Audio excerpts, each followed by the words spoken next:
le président Poutine,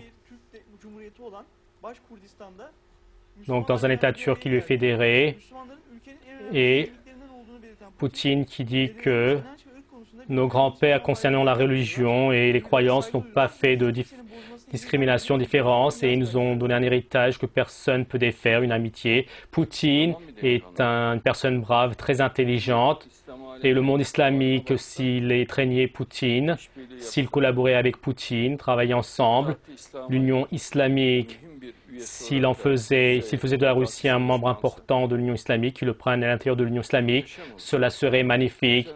Et la chose à laquelle la Russie est réticente, c'est de rester seule.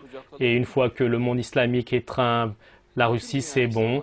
Et l'islam régnera sur toute la terre à la vitesse de la lumière. Et de plus, vis-à-vis des fanatiques, Poutine, c'est très important. Poutine aime beaucoup les musulmans du Coran, mais il est très fortement contre les fanatiques. Et sous cet aspect, c'est très bien le fait qu'il soit vif. Et c'est une personne très intelligente. Masha'Allah, c'est ainsi que Dieu le veut. Masha'Allah. Et les services secrets russes et nos livres dans toute la Russie, ils le laissent en libre circulation, ils disent que c'est libre. Et la distribution est utile, si Dieu le veut. Et il nous a rencontrés plusieurs fois. Il dit on fait beaucoup confiance, si Dieu le veut. Et il a dit pour vous, c'est la Russie, toute la Russie est libre.